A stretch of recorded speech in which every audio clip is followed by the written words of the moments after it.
Now next, so note down the definition of argument of complex number. Okay, the angle theta which OP, this OP, the angle theta which OP makes with the positive direction of x-axis, इसको बोलते हैं this is positive direction in anti clockwise direction.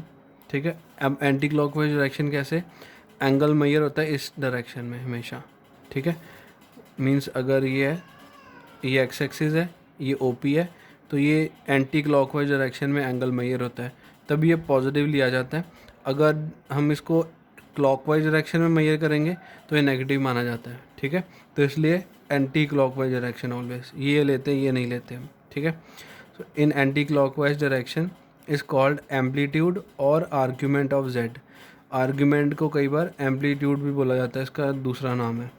ठीक है, now it is denoted by A M P of Z और A R G of Z, argument और amplitude of Z.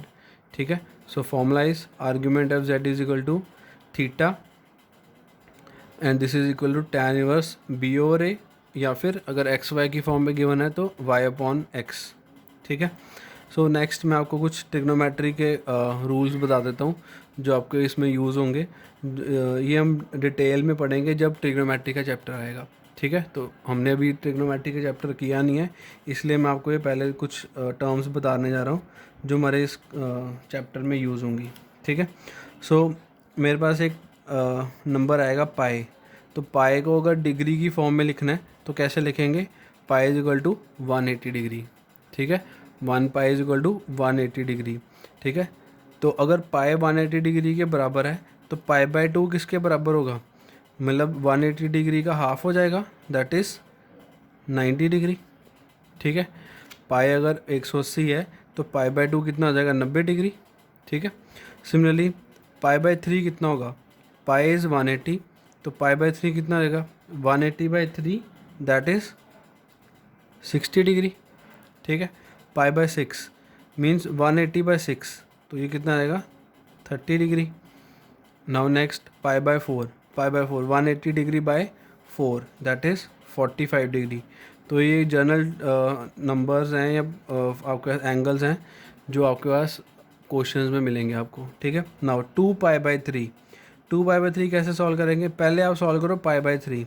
Pi by 3 कितना होता है, 60 डिग्री, तो 60 इंटू 2 इज़ 120 डिग्री. ठीक है, इस तरीके से निकाल सकते हैं हम.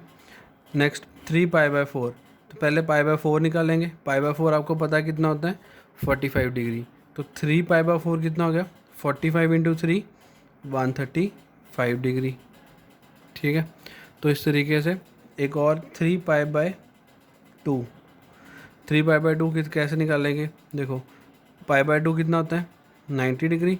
90 इंटू 3 इज़ 270 डिग्री. क्लियर, तो अगर आपको एंगल पाई की फॉर्म में दिया हुआ है तो आपको डिग्री में कन्वर्ट करना आना चाहिए या फिर पाई की फॉर्म में रहने देना. ठीक है, सो नेक्स्ट हमें ये पता है कि tan 45, अब tan 45 को वो ऐसे भी लिख सकता है tan pi by 4. Pi by 4 का मतलब कितना है, tan 45 डिग्री. अब tan 45 कितना होता है, 1 के इक्वल.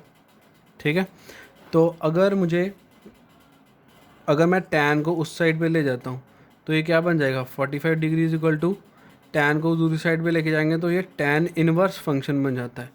ठीक है, 1 बाय tan नहीं होता, ये गलत हो जाएगा. ठीक है, ये tan इनवर्स फंक्शन है. दो देखो, एक ट्रिग्नोमेट्रिक फंक्शन होते हैं और एक इनवर्स ट्रिग्नोमेट्रिक फंक्शन होता है, ये दोनों अलग अलग फंक्शंस होते हैं.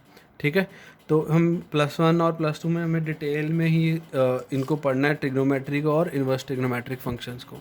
ओके, सो tan को अगर मैं उस साइड पे लेके जाता हूँ तो क्या बन जाएगा, tan इनवर्स 1 मीन्स, अब यहाँ से देखो tan इनवर्स 1 की वैल्यू कितनी आएगी, 45 डिग्री. ठीक है, तो tan इनवर्स का मैं आपको क्यों बता रहा हूँ, क्योंकि फॉर्मूला में देखो tan इनवर्स गिवन है, तो अगर आपके पास tan इनवर्स 1 आ जाता है यहाँ पे तो इसका मतलब क्या है, tan इनवर्स 1 किसके इक्वल होगा, 45 डिग्री है. ठीक है, सिमिलरली tan 30 कितना होता है, 1/√3, तो मीन्स tan इनवर्स 1/√3 किसके इक्वल होगा, 30 डिग्री के इक्वल. 30 डिग्री या फिर पाई बाय 6 भी लिख सकता है इसको मैं, 30 डिग्री को पाई की फॉर्म में लिख सकते हैं ना, पाई बाय 6. ठीक है, अब tan 60 डिग्री कितना होता है? √3।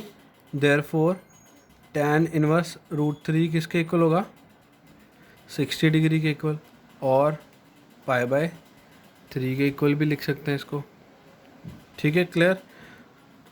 tan inverse zero, tan inverse zero कितना होगा? देखो tan ज़ीरो कितना होता है? ज़ीरो होता है, तो tan इनवर्स ज़ीरो भी कितना हो गया? ज़ीरो के equal. Is it clear? Next, tan inverse infinity. Infinity means जो हम करते हैं ना, नॉट डिफाइंड लिखते हैं हम, ठीक है, समटाइम्स हम उसको इन्फिनिटी के इक्वल भी लेते हैं। तो tan इनवर्स इन्फिनिटी किसके इक्वल हो जाएगा? 90 डिग्री, मीन्स π/2 के इक्वल। क्लियर है? ठीक है, तो ये एंगल्स आपके जब क्वेश्चन सॉल्व करोगे तो उसमें यूज़ होंगे, ये आपको आने चाहिए। ओके।